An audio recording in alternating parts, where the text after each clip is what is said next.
Olá, estamos aqui para mais um IBJL Cast. Depois de algum tempo, um pouco sumidos, mas estamos aqui retomando o nosso trabalho e dessa vez com um assunto muito interessante, porém às vezes pouco abordado. Você sabe o que é a Reforma Protestante? Você sabe o que isso significa? O que isso significou? Então, hoje eu estou aqui com dois teólogos e um historiador para tirar todas, acho que todas não, mas muitas das nossas dúvidas. Primeiro vou deixá-los apresentarem-se. Então, por favor, pastor Adriano. Eu sou o pastor Adriano, pastor da Igreja Batista Jardim Letícia. É uma alegria poder estar aqui. Júnior. Eu sou o Júnior Barreto, formado em História pela UERJ e membro da Primeira Igreja Batista Universitária, que fica em Duque de Caxias. Rogério. Meu nome é Rogério Andrade, sou membro aqui da Igreja Batista Jardim Letícia e também sou formado em Teologia. Eu vou começar lendo um poema de Bianco de Siena, que foi traduzido para o inglês por Richard Frederick Littleday. Vem, ó divino amor, busca essa alma minha e vista com seu próprio ardor brilhando. Ó Consolador, aproxima-te, entra em meu coração e acende-o, concedendo tua santa chama. Ó, deixe que queime livremente, até que as paixões de carne virem pó e cinzas, consumidas em seu calor, e que a tua gloriosa luz brilhe sempre em mim, e que me envolva todo, iluminando o meu caminho. Que o santo amor seja minha vestimenta externa, e a modéstia seja a minha vestimenta interior. Verdadeira modéstia de coração, que toma a parte mais humilde e chora repudiando seus próprios defeitos. E assim, o forte desejo que a alma ansiará irá muito além do que homens podem dizer, pois ninguém pode imaginar sua graça até que ele se torne o lugar que o Espírito Santo faz morada. Eu queria entender um pouco melhor o aspecto social, o aspecto histórico, onde aconteceu a Reforma Protestante. Lutero estava querendo brigar com alguém, ele estava querendo criar um racha, ele queria fazer uma nova igreja. O que estava acontecendo lá em 1500 e alguma coisa? Bem, a Reforma Protestante, ela deu seu início a grandes transformações social, cultural, econômica e também política. Isso culminou para que, através da Reforma, Martinho Lutero, vamos falar um pouquinho, um basicão agora de Lutero, que não concordava com o que estava acontecendo em relação à indulgência cobrada pela igreja, que era uma cobrança com relação à salvação. Daí começou, não era um racha que ele tinha com a igreja, e sim ele queria colocar as verdades da Escritura para a igreja. Então, houve sim essa dificuldade, que houve perseguição, foi considerado um herege, mas assim, e dentro desse assunto eu queria colocar que, devido à cultura na época, uma cultura assim renascentista, ela começou a perder as suas forças, onde o renascentismo dizia que o homem era o centro de todas as atenções. Ele começou a perder a sua força ali. Com isso, com esse segmento do processo da reforma, que a reforma foi um processo, não começou em Martinho Lutero, e sim lá atrás, nos primeiros reformadores, não vou falar agora, tá bom? Então, assim, isso culminou para que os reformadores buscassem a verdade através da Escritura e mostrassem à liderança eclesiástica da época quanto eles estavam errados em relação às indulgências, e sim a mostrar puramente a verdade das Escrituras. Pegando carona no que o irmão Rogério acabou de apresentar, eu vejo assim de uma forma muito clara a intervenção no sentido da soberania de Deus. Porque, na verdade, foi um evento que foi acontecendo, que foi se confirmando. Nada aconteceu de uma hora para outra. Então, vemos alguns fatores que determinaram esse movimento da reforma, como o irmão Rogério ressaltou, que é na área política, que é na área econômica, que é na área conhecimento do cultural, a renascença, é o que estava predominando na época e, de certa forma, estava influenciando também a igreja na sua forma de ler, de enxergar as coisas. A própria questão geográfica também, uma coisa que não podemos ignorar, porque o que prevalecia até então é aquela ideia de um Estado universal. Uma igreja católica exercendo a sua autoridade, o seu poder, tanto no aspecto religioso quanto no aspecto político. Então, na Idade Média, o regime era um regime feudal, a agricultura, o campo, ele era bastante valorizado. Então, aí foi surgindo uma crise, né, social, econômica, porque as pessoas da classe média começaram a questionar por que temos que enviar o nosso dinheiro para Roma. Então, em tudo isso, eu vejo a soberania de Deus. Há alguns pensadores, né, de linha teológica que acreditam mais no aspecto religioso, no aspecto teológico, mas eu acredito que é um conjunto de coisas e que Deus estava agindo. Então a gente sabe que Deus já estava levantando outros homens, né, outras pessoas. Então rapidamente cito aqui John Wycliffe, depois a gente vai comentar, Ian Ruiz, né, Deus também já tinha levantado. Então coisas foram acontecendo. Aí podemos dizer, quando chega em Lutero, houve aquele clímax, né, aquele momento que a gente pode chamar de ruptura, né? Porque o que seria a reforma protestante? Iniciativas contrárias à Igreja Católica já existiam, mas em termos de ruptura com a Igreja da época, acontece a partir de Lutero. Então, a reforma protestante, a gente pode até entender como uma ruptura, né, de algo que prevalecia por décadas e séculos. Então, quando chega esse clímax, acontece o que nós denominamos hoje, porque Martinho Lutero não dizia, eu estou promovendo a reforma.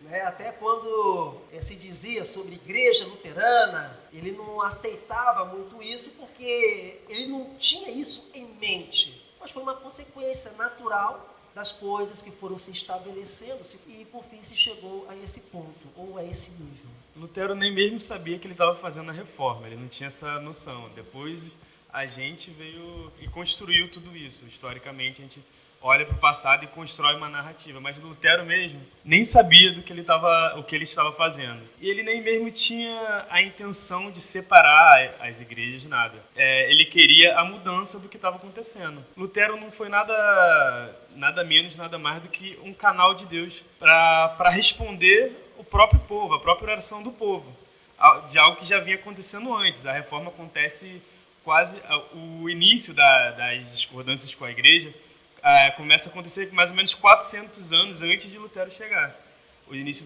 dos questionamentos. Então Lutero é a resposta de Deus ao clamor do povo, querendo ou não.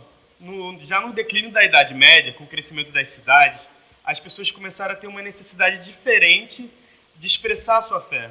Antes, com a Igreja Católica, a fé era muito expressa de maneira coletiva e de uma maneira muito sacralizada, através de ritos, coisas assim.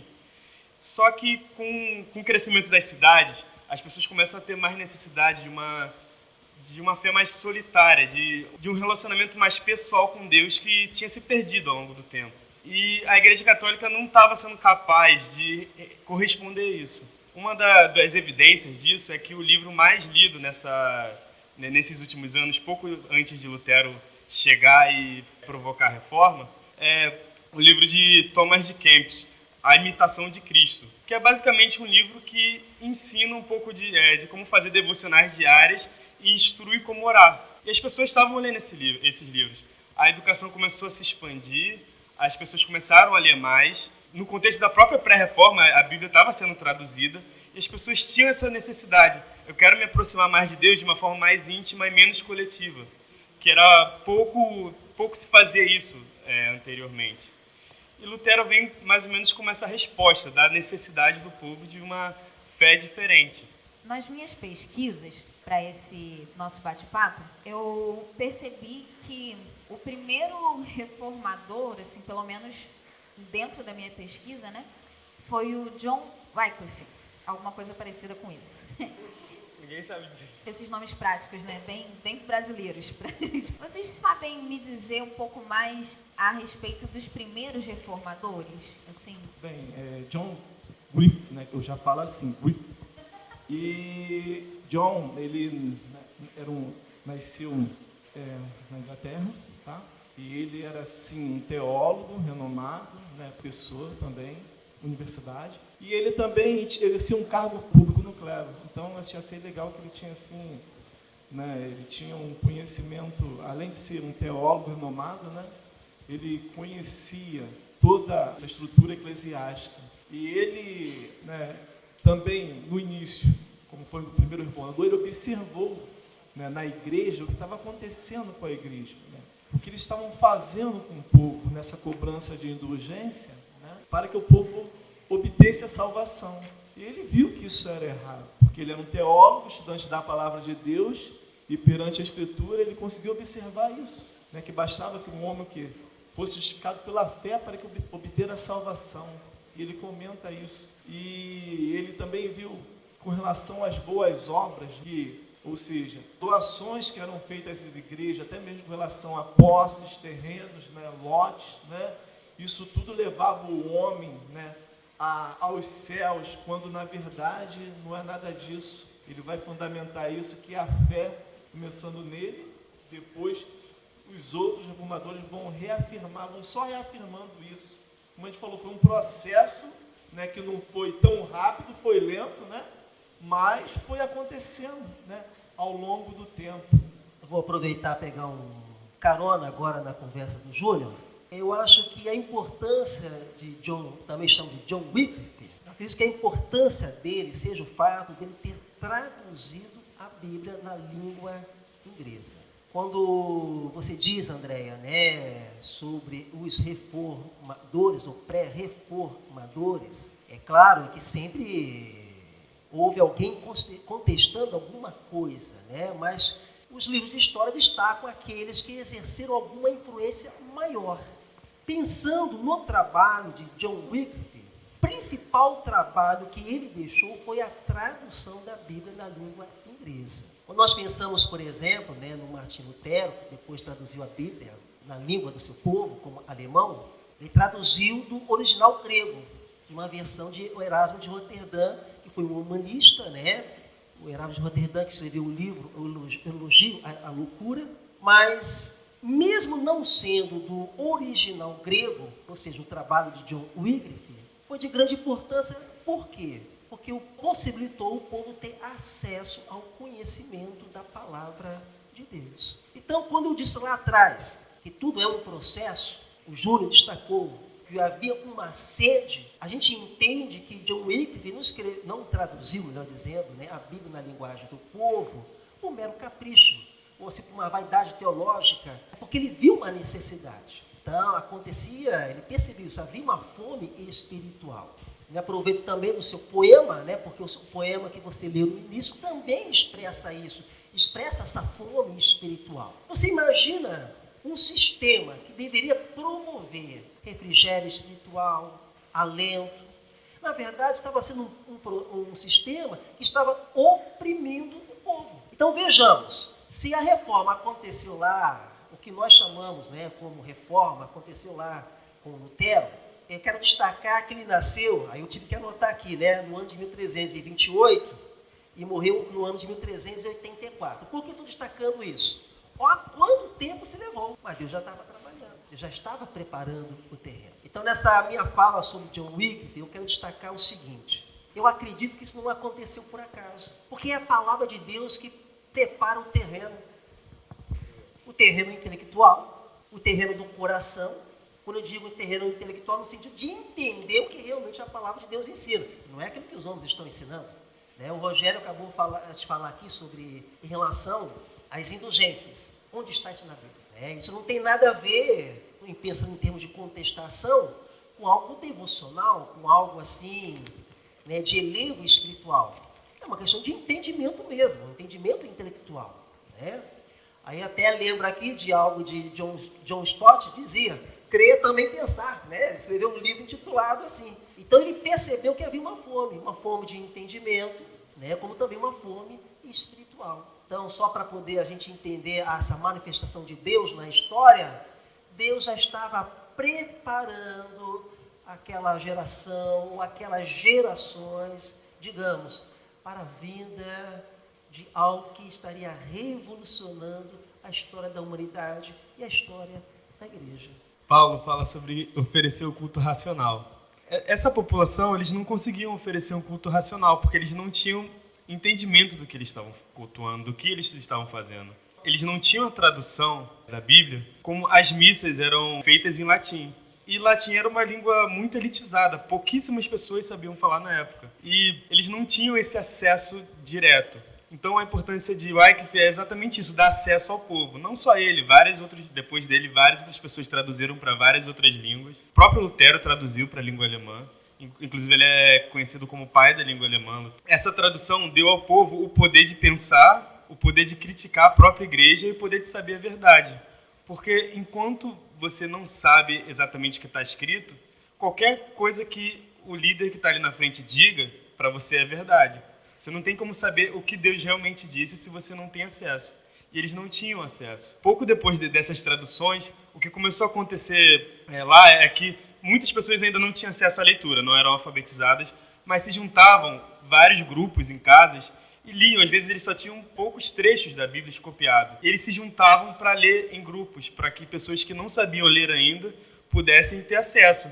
Mas quando isso era em latim, essas outras pessoas que sabiam pelo menos ler também não tinham acesso, porque dificilmente saberiam latim. Então a importância foi de dar acesso a todo mundo ao conhecimento da palavra, da verdade, e oferecer um verdadeiro culto racional, ou saber o que está cultuando e poder criticar e falar, não, esse é o certo, esse é o errado. André, uma observação. Também tem, pode falar. É que, né, John, ser assim um ícone também da reforma, né, ele foi considerado um herege na época, né, excomungado, e isso depois de morto. Depois de passado anos, né, exumaram o corpo dele e queimaram. É uma ignorância, né? Queimaram. O que isso queria dizer naquele tempo? Porque hoje a gente tem, né, dois tipos de enterro, que é o enterrar mesmo. Enterro enterrado? É o enterro enterrado, pois é. E tem a cremação. Naquela época, o que significava queimar o corpo e o que significava o que a gente acabou de dar o nome de enterro enterrado aqui? Então, acreditava-se que uma vez, quando uma pessoa morria, vamos dizer assim, queimada, a gente fala hoje cremada, né?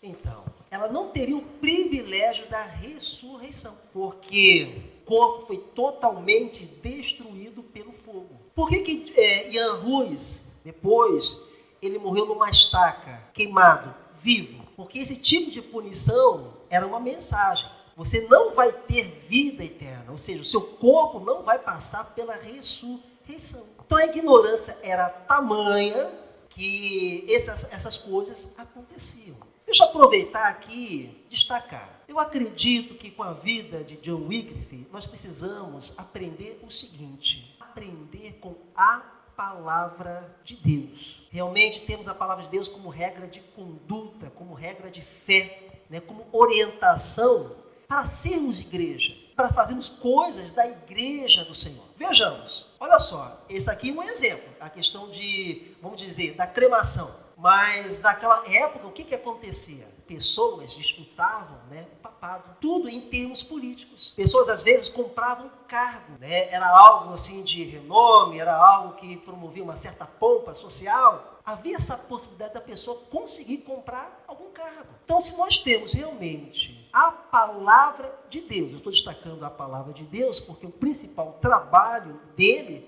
foi a tradução da Bíblia. Então, se nós temos realmente, eu acho que hoje nós precisamos considerar isso. Talvez não tenhamos as mesmas ideias. O corpo, a pessoa morreu queimada, o corpo não vai ressuscitar. Mas quantas ideias também hoje, ideias equivocadas, verdadeiras aberrações teológicas, né? Então a palavra de Deus tem que ser a base, tem que ser o fundamento, né? Se nós pensarmos em termos de valorizar a verdadeira reforma, uma das coisas é valorizarmos aquilo que a palavra de Deus nos ensina. E assim, rapidinho, André, pegando o gancho do pastor, realmente, né, olha só, o queimado, eu sou bombeiro, já vi muito isso, né? A pessoa queimada, ela também volta ao pó, ela vira uma cinza, né? E eles achavam que queimando, né, não ia ressurgir, mas era por ignorância, como disse o pastor, né? Porque a gente volta ao pó da terra, né? E cinza, a gente como cinza volta ao pó da terra, Deus é quem faz, que vai fazer nos ressurgir, né? Bom, em 1517, Lutero foi lá e afixou as 95 teses na porta da igreja do castelo de... Como é que é, Júnior? Não, fala aí. Wittenberg. Isso, que é pra eu não pagar mico à toa aqui. Só que aí eu tava pesquisando, e fiquei sabendo que esse ato era uma forma de convidar outros pensadores a discutirem assuntos, né? Era um local bem localizado. Como não tinha, assim, grande facilidade, como a gente tem hoje em dia, de mandar um trabalho para um colega e debater sobre aquele resultado, eles afixavam as teses e as ideias dele nessa porta para que outros pudessem ler, pensar sobre e afixar lá também e rolar essa discussão. Eu queria que vocês... Bem, deixa eu colocar algo aqui que eu julgo ser assim, de grande importância. Antes de nós pensarmos nas 95 teses, nós temos que entender que de fato aconteceu com Martinho Lutero. Eu acho que nós precisamos ter essa clareza. Por quê? Porque daí nós vamos entender a mola propulsora de sua iniciativa, né, das suas convicções teológicas, das suas ações. Como foi destacado aqui pelo Júnior, a ideia de Martinho Lutero não era criar uma reforma, ou seja, não era separar da igreja. Ele era um monge, era um frade, agostiniano. Então, ele não estava pensando na separação da igreja. Mas algo foi fundamental na sua vida, no seu ministério. O entendimento de que a salvação é por meio da fé. Então, quando ele leu lá, né, em Romanos, que o justo viverá da fé, aí vamos entender, né? Ele já havia tido também algum conhecimento dos pré-reformadores, aquilo que nós chamamos de pré-reformadores. Jan Hus, que nasceu na Boêmia, né, que é a atual República Tcheca, uma das suas principais mensagens foi a fé, a salvação pela fé. É algo assim que se destacou bastante no seu discurso, na sua pregação. Se destacou mesmo. É claro que, por exemplo, John Wycliffe também tinha esse entendimento, mas assim, a mola propulsora, né, para o ministério de Martinho Lutero era a pregação da fé. A fé em Cristo Jesus que salva. Então vamos lá. Dito isso, aí vamos então chegar na sua formulação ali das 95 teses. O que de fato ele estava pensando? O que de fato ele estava querendo? Eu não acho assim algo agradável ler as 95 teses de Martinho Lutero, não. Confesso, eu não acho algo agradável. Mas no seu, não sei se eu estou certo em falar assim, o seu artigo 21 das 95 teses, não sei se eu posso dizer assim, ele destaca algo que é muito importante. Erram, portanto, os pregadores de indulgências que afirmam que a pessoa é absolvida de toda a pena e salva pelas indulgências do Papa. Por quê? Porque o seu entendimento já foi claro. A salvação é pela fé. Então, quando você diz que colocou as 95 teses ali, na porta, lá de Wittenberg, né? O castelo, como é que fala? Me ajuda aí. Da igreja de Wittenberg. É que alguns chamam de castelo, né? Da igreja de Wittenberg. Então, o que a gente precisa entender? Não era um confronto, pelo simples prazer de discutir. Então, quando você diz que estava convidando, não há muito o que acrescentar. É isso mesmo, é um convite. Mas é um convite para quê? Qual era a sua motivação? É nesse ponto que eu quero chegar, pelo menos é o meu entendimento. Tem um livro lá em casa que conta assim, a biografia dele. Aí passa muito assim, sabe? O autor procura apresentar muito dos seus sentimentos, daquilo que ele pensava, né? Do seu coração. É claro que ninguém pode sondar o coração de ninguém. O autor ele faz uma avaliação para a forma como ele foi procedendo diante de cada situação. Então, tudo indica que ele estava querendo o quê? Uma clareza para o povo. Por quê? Se aconteceu o debate, as pessoas iam vir. Aliás, né, antes mesmo disso, as pessoas já estavam vindo.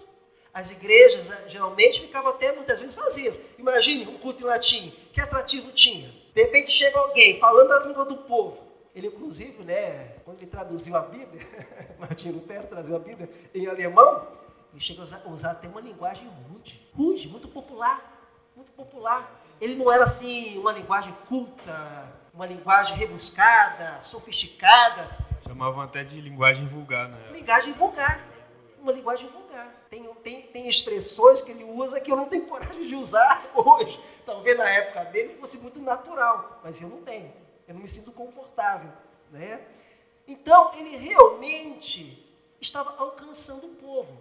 Então, nessa sua colocação, o meu entendimento é esse. Ele quer demonstrar o verdadeiro fundamento do Evangelho. Então, quem quer vir comigo? Vou querer saber quem ia vencer pelas Escrituras. Quem é que perde pelas Escrituras? É mais ou menos aquilo que a gente vê no Novo Testamento, né, que Jesus falava com autoridade. Por que Jesus falava com autoridade? Porque ele gritava? Não. Ele falava com autoridade por quê?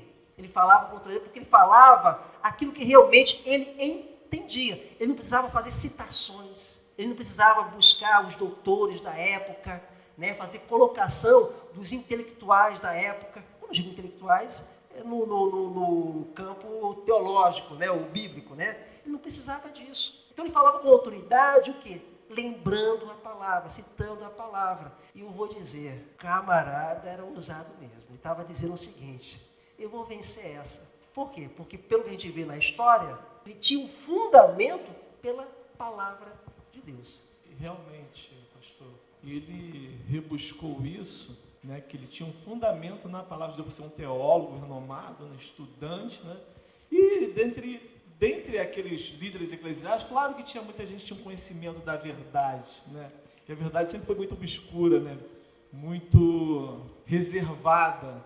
Então, realmente, ele queria que os líderes eclesiásticos da época se apresentassem para tentar o quê? Fazer o quê? Uma refutação, de repente, para ele poder, né, poder divulgar aquilo com mais clareza. Mas isso não aconteceu. Aí, como o pastor falou da tese, eu lembrei da tese de número 37, né, dele, que ele diz que todo cristão que confessa sua fé em Cristo, né, é justificado para a salvação. E com isso, ele não pagará mais a indulgência. Não deve pagar a indulgência, que não revalide de nada, que a salvação já é justificada em Jesus Cristo. Então era assim, eram pontos estratégicos, né, que convidava, né, os líderes eclesiásticos a virem a debater, mas eles ficaram, no primeiro momento, ficaram quietos, né, só os chamando de herege, querendo excomungar. Só acrescentar um pequeno detalhezinho mesmo.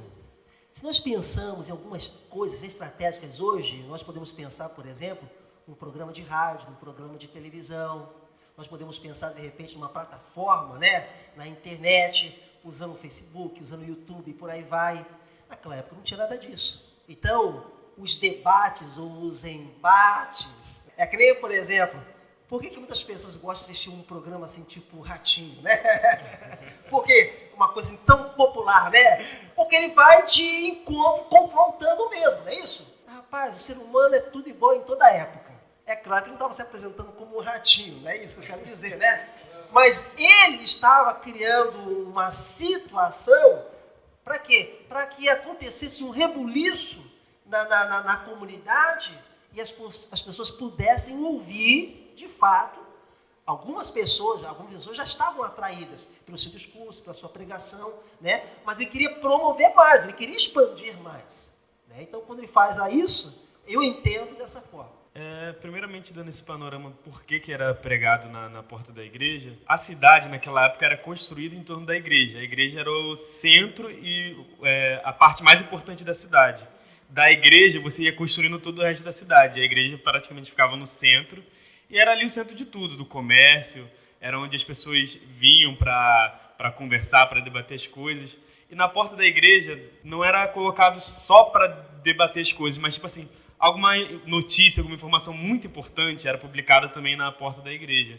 E algo que tinha acontecido poucos anos anteriores, acho que em 1430, foi a invenção da imprensa. Isso tornou muito importante também essa divulgação das notícias, do pensamento da época. E eles publicavam na porta da igreja para haver, de fato, um debate, para as pessoas discutirem e para alcançar o máximo de pessoas, porque as pessoas provavelmente iriam passar na porta da igreja e iriam ficar sabendo de alguma forma. Principalmente naquela cidade que provavelmente não existia muita coisa para se fazer à noite, não existia uma televisão, não existia nada, provavelmente a parte mais importante do dia deles devia ser ir na porta da igreja e ver o que estava acontecendo no resto da cidade. Era o jornal, a notícia da época deles era isso. E naquele período também, né, existiam os arautos que faziam esses anúncios, né? E ele mesmo foi um arauto, né, levando aquelas 95 teses da história. E esperou a resposta, embora a resposta demorou. Deixa eu só aproveitar também a palavra que eu achei assim muito oportuna também do Júnior, quando ele destaca o que tinha na cidade. Então não tinha shopping, não tinha cinema, né? Então a gente lembra muito nos dias de hoje em cidades pequenas, cidades do interior. Não é é muito diferente. Uma cidade, né, que não tem muita assim, oportunidade, que não oferece muita coisa, praticamente tudo gira em torno da igreja. Então ali foi um lugar, vamos dizer assim, estratégico, né? Vejamos só, né? A lição eu entendo dessa forma, né? Uma interpretação que eu estou fazendo. Eu não estou falando como historiador, né? Porque eu não sou historiador. Mas assim como Paulo usou as estradas que foram construídas pelo Império Romano, que foi algo estratégico para a época, que facilitou para o alcance, né, do Evangelho em outras cidades, então naquele contexto era algo estratégico. É como às vezes a gente pensa assim, numa praça, né? Às vezes tudo acontece em torno de uma praça, e na época tudo era em torno de uma igreja. A que eu acho que mais me salta aos olhos é sobre o sacerdócio universal, que é uma das teses de Lutero que tipo assim, modificou totalmente o costume da época. Que basicamente quer dizer que, tipo assim, você é sacerdote de você mesmo. Você pastoreia a si mesmo. Não quer dizer que você não vai ter um pastor, não me entendam mal, claro, né? Quer dizer que você não precisa de um mediador para chegar até Deus. O único mediador entre você e Deus é o próprio Cristo. Você não precisa da bênção, da oração intermediária de um pastor para você se aproximar de Deus. Você pode se chegar a Deus por si mesmo. Isso modificou o contexto da época, inclusive na questão do evangelismo. Que as pessoas, uma frase da época é: você é sacerdote, você é pastor do seu próprio rebanho. As pessoas passaram a evangelizar mais por causa disso. Passaram a compartilhar mais da fé. E as pessoas passaram a se aproximar mais de Deus por causa disso, porque elas entendiam que elas tinham acesso direto a Deus e não dependiam de uma outra oração. Ela podia falar diretamente com Deus por ela mesma. Isso modificou o contexto de relacionamento entre o homem e Deus da época, que antes era intermediado pelo padre. O perdão do pecado era dado através do padre. A própria salvação era dada através do padre. Após a morte tinha que haver aquela encomenda toda. Não encontrei o termo certo, mas enfim. Então, no caso, esse trabalho de Lutero vem desfazendo, porque quando Jesus morre na cruz, a gente tem aquele evento do véu se rasgando de cima a baixo, né? Deus dizendo, olha, não precisa mais haver essa separação.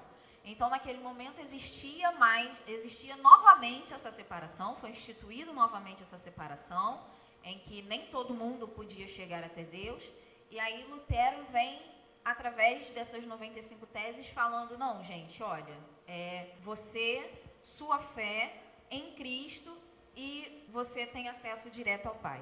Um resumo das 95 teses seria isso? Ou eu estou enganada? Então, deixa eu aproveitar aqui mais uma vez, então, destacar. A gente está pensando, né, no contexto das 95 teses. Então, um grande problema eram as indulgências. Acreditava-se, por exemplo, que a família poderia comprar uma indulgência a favor de um familiar morto. Olha só. A coisa era tão cruel que tudo era movido a dinheiro. John Wycliffe, voltando mais uma vez, uma das suas preocupações era em relação ao dinheiro presente na vida da igreja. Inclusive, John Wycliffe acreditava o seguinte: os padres deveriam ser pobres. Ele acabou, né, partindo para essa direção. Por quê? Porque os pobres estavam sofrendo e a igreja se enriquecendo. Como estamos falando da igreja se enriquecendo, não são os seus membros como um todo, né? A gente está falando do quê? Da classe dos clérigos ali, né? Dos padres, dos monges. É claro que tinham alguns monges, né, que eram mais voltados para a pobreza, né? Tinha ali a ralé, né? Em bom português, então, tinha a ralé, tinha a galera da classe média e tinha o pessoal de cima, da cúpula, né? Então, quando nós pensamos nos bispos e papas, não era o que acontecia. O dinheiro era algo realmente que estava regendo. Regendo o quê? As decisões da igreja, né? Então, o que acontece? Vamos lá, vamos entender isso. Martinho Lutero, ele se sente boquiaberto. É aquele que não tem dinheiro para comprar. Então, sim, ele está ressaltando os princípios do Evangelho. Aquilo que os apóstolos ensinaram. Então, ele estava voltando, sim, né, para esse conceito da salvação pela fé. Não precisamos criar um véu. Martinho Lutero, ele era meio, digamos assim, sarcástico, né? Naquilo que nós temos como publicação, né, de alguns discursos dele, a gente vê isso. Ele chega a apontar para essa realidade. Mas vem cá, se um padre pode absolver alguém recebendo dinheiro, então por que não pela benevolência o padre então não absolve a pessoa de sua condenação? Então, quando Lutero ele enfatiza a salvação pela fé, porque isso foi o próprio conforto para ele. Ele já não sabia o que fazer. Quando a gente vê, por exemplo, naquele filme de Martinho Lutero, né? A gente vê aquela cena, ele diante de uma tempestade, ele entendeu de uma forma muito clara: se eu morrer agora, tipo assim, estou salvo. Ele não tinha fé para a salvação. Então, naquele momento, tenta resolver a sua vida com Deus. Ele tenta. É claro que a gente vê uma luta diária, né? Ali por aquilo que ele fala, por seus testemunhos. Há até um exemplo, né, de que ele tem uma visão de um diabo, eu não sei se é uma visão, se é um sonho, né? Que o diabo apresenta ali uma lista para ele, aí ele vai e confessa: é verdade, eu faço tudo isso, mas o sangue de Jesus Cristo me purifica de todo o pecado. Porque, na verdade, ele tinha uma luta espiritual. Então, na verdade, ele estava enfatizando, ele estava compartilhando, ele estava ressaltando algo que estava sendo a sua própria experiência. Porque cá entre nós, gente, hoje, quando a gente pega um livro sobre Martinho Lutero, a gente vê, geralmente, tudo bonito na vida dele, mas não é assim, né? A vida de Martinho Lutero chega até a chocar. Mas, em todo caso, com todos os seus defeitos, com todas as suas falhas, com todos os seus erros, não é isso que nós precisamos destacar. Martinho Lutero descobre algo que deve ser uma força espiritual para todos nós: a fé em Cristo Jesus. Exatamente, porque eles viviam num luxo descomunal, muito diferente da realidade das pessoas daquela época. Inclusive, esse também é o fato de um dos sucessos da Reforma, porque as pessoas viviam oprimidas. Os gregos acreditam que a história se repete, parece que sempre se repete mesmo. Cristo olha para os judeus e ele se compadece porque eles estão como ovelhas sem pastor, sendo explorado pelos sacerdotes daquela época. Na Reforma era a mesma coisa. Eles estavam sendo explorados pela igreja. Imagina uma família que perde um ente querido e todo mundo tenta juntar tudo que tem, vende casa, vende tudo, para tentar pagar alguma coisa para tirar a pessoa do purgatório, para tirar a pessoa do inferno. Era isso que acontecia. As pessoas vendiam tudo, se endividavam para tirar um ente querido que amava, que tinha morrido do purgatório, para comprar a salvação deles. Então, quando essa fé vem, ela abraça o povo, porque o povo parou de se sentir tão oprimido, porque tudo era dinheiro, qualquer coisa era dinheiro. Dizem que eles vendiam tantos objetos sagrados que os pedaços de lascas da cruz davam para construir um caminho até Roma. De tanto que havia pedaços de cruz, pregos da cruz de Cristo, coisas do tipo que eles vendiam. Júnior, a história realmente ela se repete, o que muda são os personagens, né? Já observaram isso? A história é cíclica. Então, deixa eu só acrescentar algo. O movimento da Reforma não se limita à Alemanha, né? Então, se Lutero foi testemunha, por exemplo, desse abuso com as indulgências, também havia um outro tipo de abuso que nós não podemos ignorar. É um erro teológico mesmo no sentido, por exemplo, tinha um tal lá de Frederico da Saxônia, diziam que se alguém olhasse para as 5.005 relíquias que ele tinha, a pessoa podia ser salva. Essa ideia das relíquias, nós temos hoje, por exemplo, como é que dá? Santo Sudário, né? Então, você imagina numa época que chegava a apresentar, só com um homem, 5.005 relíquias. Por exemplo, o abuso era tremendo, que diziam que tinham lá num determinado recipiente o leite de Maria. Isso já na Idade Média, hein? Gente, eu estou aqui pensando como é que ficou, né, o leite da Maria. Transformou em queijo. Acho que já era leite em pó nessa época. Já era leite em pó. E daquele queijo com fungos ainda, né? Décadas e séculos que se passaram.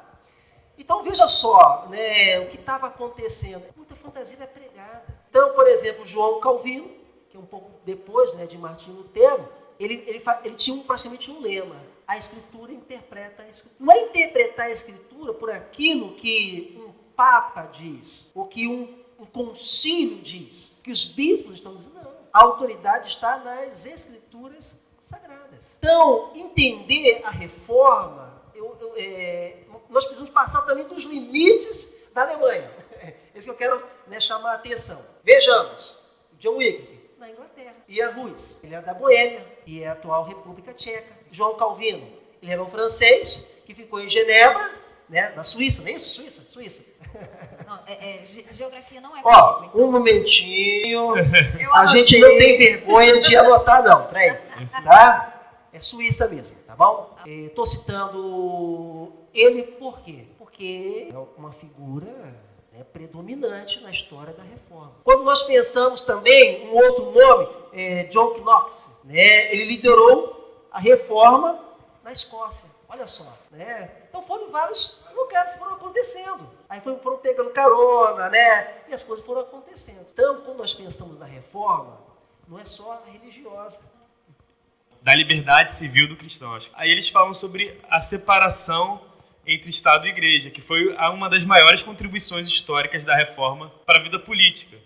Indícios dessa junção da Igreja com o Estado tão forte era que, quando houve a Reforma, um cristão não conseguia casar, nem nascer, nem morrer. Tipo assim, um cristão que eu digo, um protestante. Ele não nascia para o governo civil, ele não nascia, não casava e não morria, porque não tinha como registrar. Inclusive, reflexos disso no Brasil. Lá no centro do Rio tem um cemitério chamado Cemitério dos Protestantes. Porque logo que os protestantes chegaram no Brasil, eles não tinham onde ser enterrado. Tipo, só quem era enterrado é quem tinha vínculo com a Igreja Católica. Num panorama geral, a gente vê que mais ou menos em torno de 1523 começam a surgir os artigos e as confissões de fé.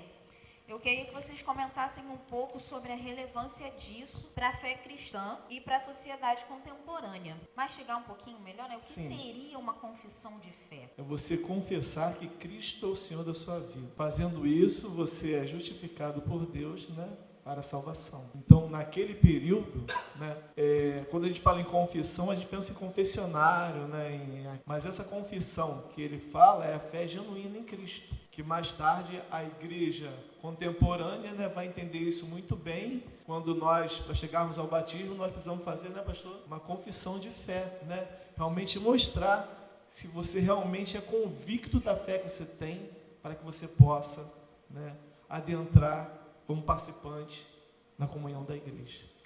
Eu acredito estar pensando em termos de reunir o corpo de doutrinas, daquilo que eles acreditavam. Eu acho que está pensando mais nesses termos, não é? Sim, porque foram muitas... então a gente hoje tem a confissão de fé das igrejas batistas, a gente tem a confissão de fé das igrejas... E a partir daquele momento começaram a surgir essas manifestações de, vamos dizer assim, cremos desta forma. Sim, Eu queria que vocês comentassem um pouco. Rapidinho, pastor. Não, mas é isso mesmo. O pensamento é esse, Mas ele criou, dentre essas confissões de fé, cerca de 67 artigos. Dentre um deles, posso destacar esse, que é isso mesmo, todo cristão que confessar Jesus Cristo como Senhor, tem a salvação.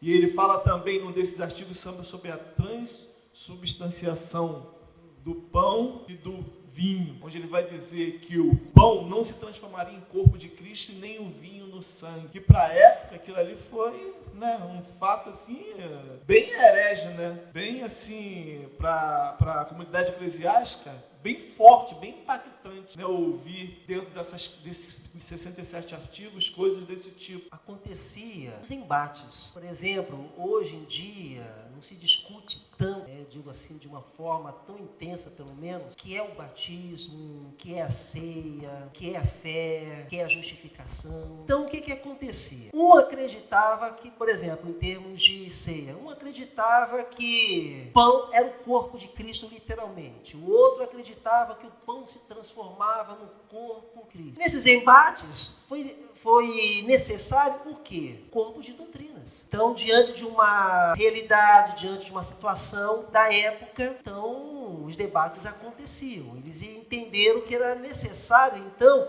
criar um corpo de doutrinas para fundamentar a fé, para fundamentar, até podemos dizer, a igreja. Então, a questão, por exemplo, da ceia era algo assim tão forte que até criava briga. E nem todos aceitavam, nem todos tinham a mesma ideia, nem todos tinham o mesmo entendimento. Então, assim como aconteceu, por exemplo, tem o credo de Nicéia, credo não sei de onde, por aí vai, no meio protestante também foi necessário, essa confissão de fé, aquilo que nós estamos acreditando, aquilo que nós cremos. Às vezes, nos dias de hoje, se pensa que é tudo igual. Igreja é tudo igual, mas não é. Toda igreja ela tem um fundamento de fé. Aquilo que a denominação entende, aquilo que a igreja entende. Então, por exemplo, por que no meio batista o o batismo é por imersão. Nós não aceitamos por aspersão. Não é tudo igual. Então, naquela época, isso era muito mais forte. Então, houve essa necessidade dos concílios, houve a necessidade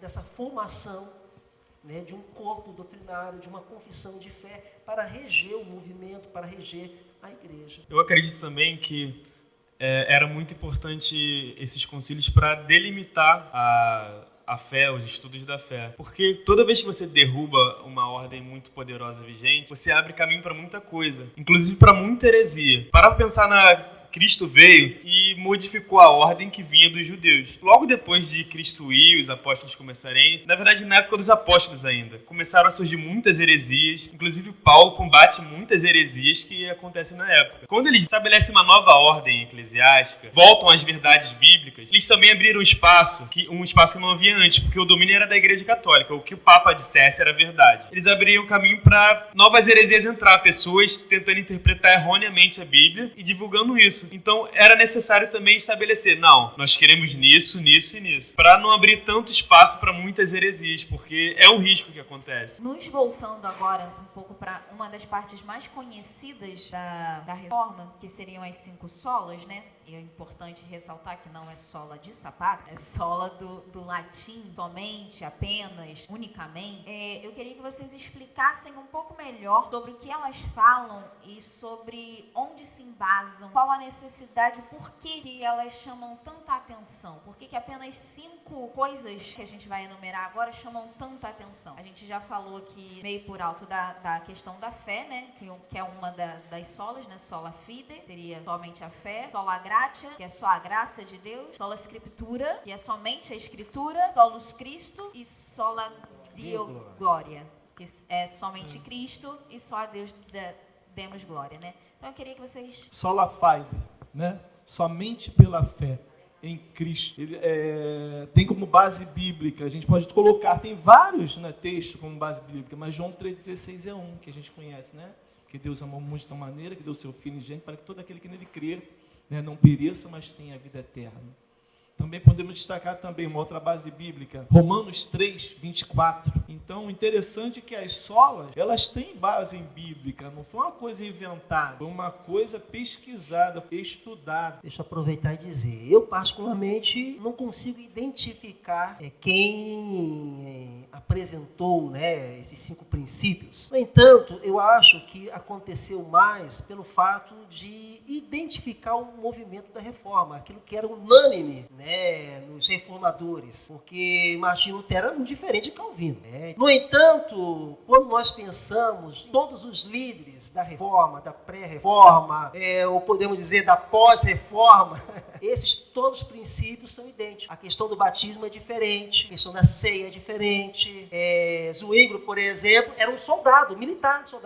Ele morreu numa batalha. Já Menos Simons, né, que foi um anabatista, ele já era pacifista. Ele entendia que o crente não deveria ir à guerra, à batalha. Então, pelo menos esses 5 fundamentos é que nós podemos reconhecer como igrejas reformadas. O texto que eu fiquei devendo é Romanos 3, 24, sendo justificado gratuitamente pela graça, né, pela redenção que há em Cristo Jesus. E o livro 22 também, isto é a justiça de Deus pela fé em Jesus Cristo, para que todos sobre os creem, porque não há diferença. Foram embasadas em textos bíblicos, não foi, né, uma coisa assim jogada à tona ali. Eu queria falar sobre sola escritura. Até aquele momento, desde o início da Idade Média, a infalibilidade não era da Bíblia, mas da palavra do Papa. Então, o que era a regra de fé era a palavra do Papa. Eles acreditavam que o Papa era o sucessor direto de Pedro. Essa sucessão dava a ele o direito de ser quase como a Bíblia encarnada, a Bíblia viva. Então, o que o Papa dissesse era a verdade. Cada Papa pensa de uma maneira diferente e o que ele falasse era a verdade ali. Era o que Deus estava falando. Ele era a palavra de Deus na Terra. Quando Martinho Lutero começa a estudar a Escritura de uma forma diferente, ele fala, não, a infabilidade é da Bíblia, das Escrituras, das Sagradas Escrituras. A regra de fé, a única coisa que não falha é as Escrituras. Todo homem é falho. As Escrituras que não são falhas e é ela a única regra de fé e prática que devemos seguir. Tem um grande historiador que eu não me recordo o nome, que ele diz, inclusive, que, como é que se diz? O protestantismo, ele racionalizou a fé, porque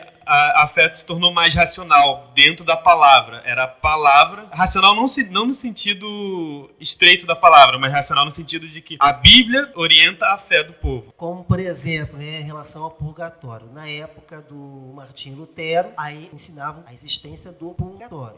Não estou me lembrado aqui o Papa, mas foi algo assim recentemente. Eu acho que não foi o atual, não, tá? Acredito que não seja o atual, mas é mais ou menos recente. A nível de história, né? A nível de história. O purgatório já não existe. Então, exatamente, olha só. Cada Papa pode pensar de um jeito. Mas é exatamente isso. O problema de considerar a igreja como sendo a autoridade máxima, ou a fala do Papa como sendo a autoridade máxima, é cada um apresentar o que pensa de acordo com a época, de acordo até com o contexto. Porque o que pode ser certo num lugar, no outro, é algo totalmente confortável. Então, Roma é uma coisa, mas vamos pensar hoje, Brasil, é outra coisa, é outra cultura, é outra mentalidade. Essa ênfase das escrituras sagradas, uma base, né, para a regra de fé, a regra de conduta, é algo que se destacou bastante, né, na reforma protestante.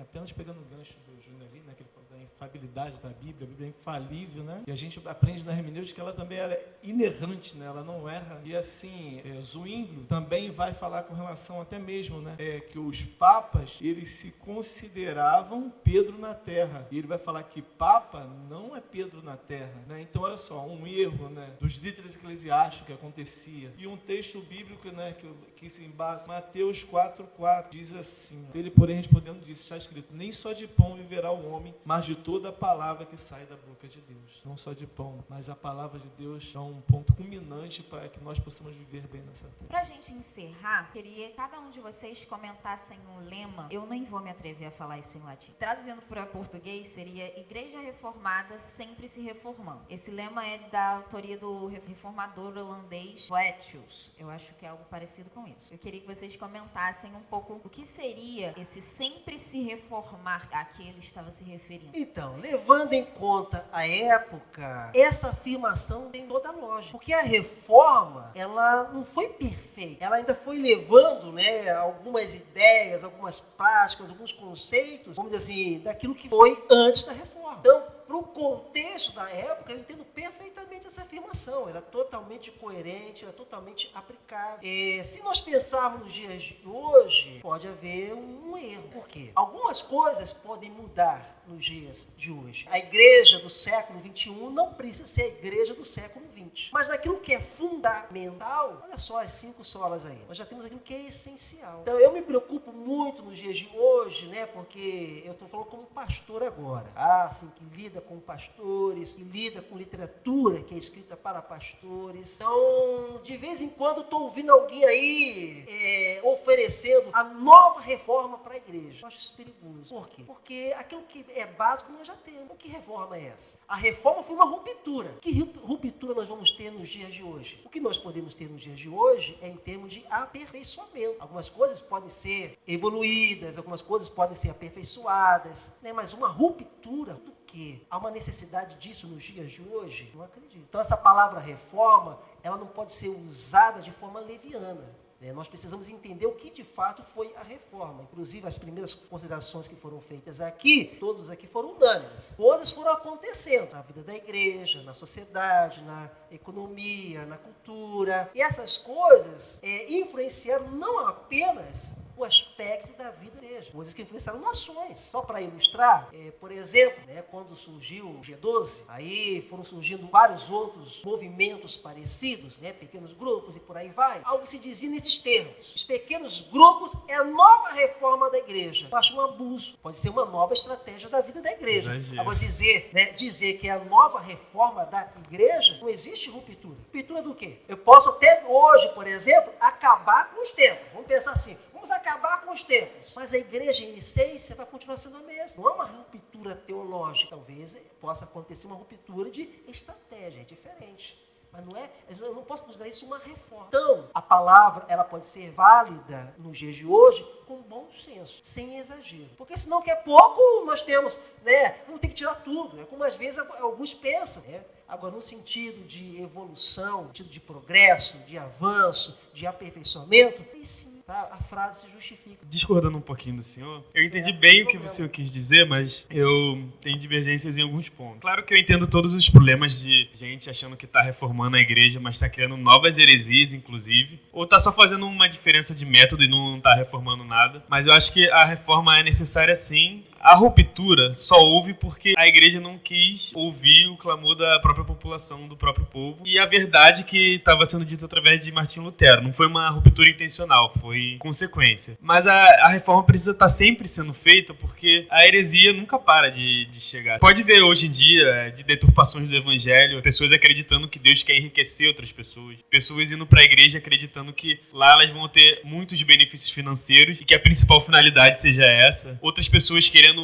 misturar de novo política com igreja, recriar um estado religioso. Então acho que a igreja precisa sempre ser reformada, sim, e eu acredito que novas ideias ajudam até a interpretar melhor a Bíblia, desde que seja para trás. Porque quando Lutero reinterpreta a Bíblia, ele reinterpreta para trás, para a verdade antiga que se perdeu com o tempo. O problema é tentar criar algo novo do que não existia antes. Aí é o problema que você está tentando fazer algo que pode se tornar uma heresia. Então eu não entendo isso como reforma, eu entendo isso como avanço, progresso, como evolução, que aquilo que é básico para a igreja nós temos. O problema é nós perdemos aquilo que é básico. Então vamos pensar assim, hoje em dia o evangelho está sendo vendido. Mas por outro lado, quantas igrejas estão anunciando o verdadeiro evangelho?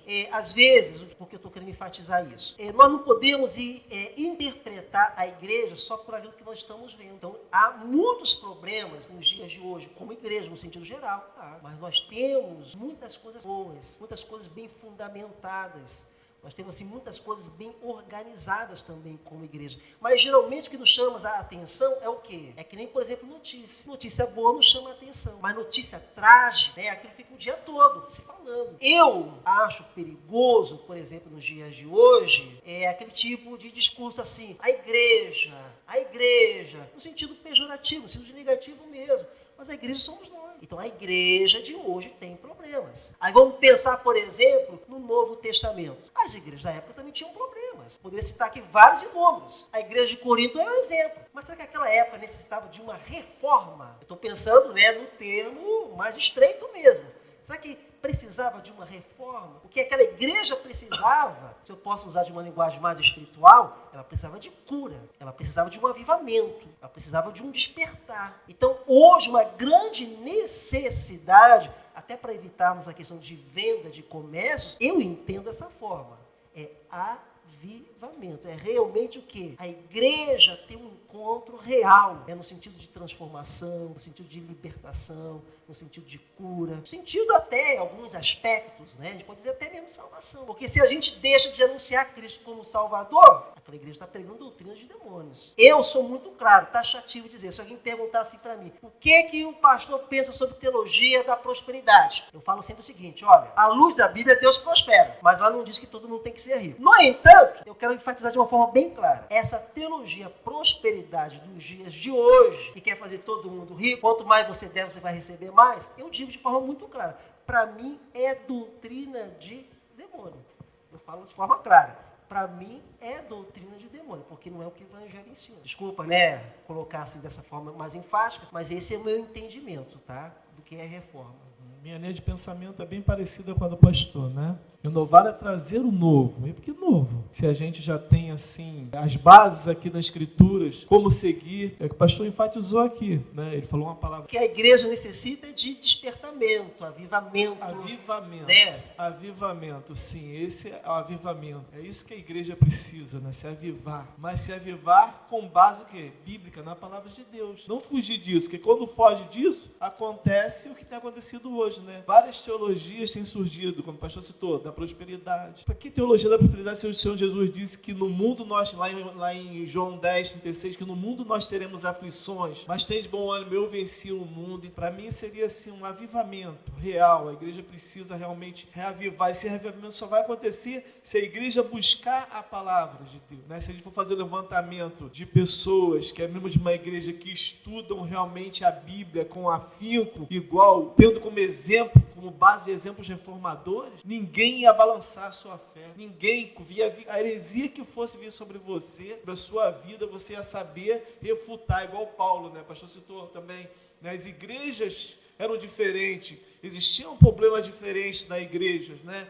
Com teológico, heresias. No entanto, Paulo, ele combatia isso que é a luz da Bíblia. Não apresentava coisa nova, era a Bíblia, somente a Bíblia, né? Você precisa mudar. Se vocês não mudarem, vocês estão errando, estão pecando. Então assim, né? E essa história, não só de Paulo, mas a gente vê isso de Gênesis e Apocalipse, né? Lá no Antigo Testamento, quando Deus levantou os profetas, né? Para corrigir o povo. Então assim, nós precisamos, né? De um avivamento, né? Realmente precisamos, cientes de que Jesus está voltando, precisamos realmente nos colocar à luz aos pés da cruz. Então, se a gente for olhar para a palavra, né, reforma, a gente compreende que é consertar algo que está errado, né? Se eu vou reformar uma casa, eu vou consertar alguma coisa que está ali com defeito, já do tempo, já se corroeu e tal. Então, hoje, a reforma que a igreja, em forma geral, a igreja brasileira, tá? Seria uma volta às escrituras, seria uma volta a Cristo, o render do coração a Cristo e às escrituras, correto? Eu vou ilustrar da seguinte forma: se o fundamento estiver errado, toda a construção, toda a parede vai sair torta, não tem jeito. Querendo ou não, nós temos já um fundamento claro. Nós temos. Alguns não fazem bom uso desse fundamento, é diferente. Quando nós pensamos na época de Lutero, de qualquer um outro, essa clareza não existia. O povo não tinha acesso a essa clareza. O povo era literalmente enganado. Olha, gente, com o acesso que nós temos hoje à Bíblia, é a Bíblia na linguagem de hoje, é Bíblia Viva, é Bíblia Thompson, me ajuda aí, é Bíblia Almeida, é revisada, é não sei, atualizada, Bíblia Jerusalém, Bíblia da Mulher, Bíblia da Prosperidade, Bíblia Plenitude. A Bíblia da prosperidade a gente não recomenda, né? Então, mas tem Bíblia de tudo. Bíblia até para jovem, mas assim, até para mocidade a gente tem. Hoje em dia, erra quem quer. Quer dizer o seguinte: no dia que a igreja brasileira, não vou nem pensar de mundo, no dia que a igreja brasileira, ela tem o acesso, ao livro sagrado, ela tem o acesso. Então, se ela está tendo acesso, ela não está fazendo uso disso, ela precisa do quê? Então, é desse despertamento espiritual que a Bíblia nos fala, que é o Espírito Santo que nos convence do quê? Pecado, justiça e do juízo. Coisa que não existia na época de Lutero, na época da Idade Média. Mas no início dos tempos modernos mesmo, ainda era muito limitado, que é diferente hoje.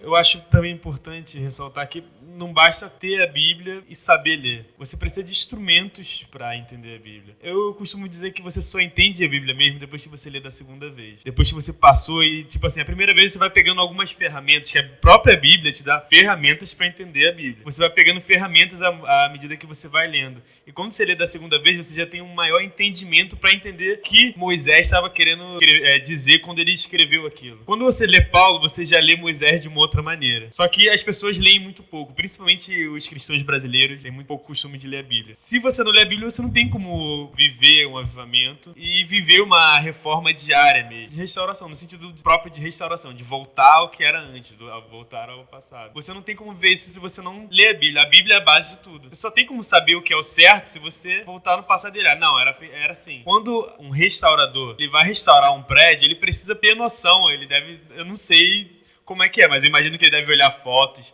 ter uma noção de como era no passado para ele falar, não, precisamos fazer dessa maneira aqui. Senão ele vai, quebra tudo, faz um outro prédio e vai dizer que é restauração. Não é, é outra coisa. Jesus dá um exemplo bem claro, quando ele diz que quando uma casa é fundada numa rocha, bem diferente daquela que foi fundada na areia, né? Ela cede, não é verdade? Então, quando ela é fundada na rocha, ela tem estrutura, como o pastor bem disse, né? A igreja fundada na rocha, que é Cristo, ela vai ter estrutura para buscar o que? Cada vez estar na presença de Deus, né? Como Ele merece. Fazer a vontade de Deus como Ele quer. Amém? Amém. Para hoje, fica então o recado de que nós temos que descobrir aonde estão dadas as nossas bases, para saber se realmente estamos edificando legados bem construídos ou se estamos edificando novas heresias. Só agradecer esse seu incentivo de fazer isso, né? Porque assim, a gente, como cristãos, esquece o dia da reforma, né? E a reforma vai fazer 503 anos, né? E a gente precisa, pelo menos como cristãos autênticos, conhecer, né, o basicão da história e passarmos de geração em geração. É isso que o povo antigamente, o povo de Israel fazia, né? Passava a história de geração em geração, para que a gente não perca, né? O quanto desses reformadores sofreram por isso. Não foi foi a lavanteira, as coisas não foram acontecendo. Houve perseguições, houve mortes, né? Pessoas morreram, em nome de Deus. Quero agradecer a presença de cada um. Pedir ao Jônio que esteja orando para encerrar. Deus, nós te agradecemos, Pai, por esse momento aqui de muito aprendizado, Pai, conversa, Pai. E te agradecemos, Pai, porque é o Senhor que nos dá o conhecimento, é o Senhor que nos revela, Pai. É o Senhor que, quando nós abrimos a Bíblia, o Senhor mostra para nós, nos mostra a verdade, Deus. E nós te agradecemos por isso, Deus. Te pedimos, Pai, perdão pelos nossos pecados e te agradecemos, Deus, porque apesar de nós mesmos, Deus, o Senhor sempre está conosco e o teu sacrifício na cruz é o que tem mantido a nossa vida firme. E cremos que permaneceremos firmes até o fim, Deus. Que o Senhor possa continuar essa obra em nós, Deus. Que o Senhor possa continuar, Pai, nos transformando através da Tua palavra, Deus. E que possamos, Pai, sair daqui mais edificados, que possamos ter um fim de dia abençoado e que a semana possa ser abençoada, Pai. Que o Senhor esteja no controle de tudo. É que eu te peço e te agradeço, Deus, em nome de Jesus.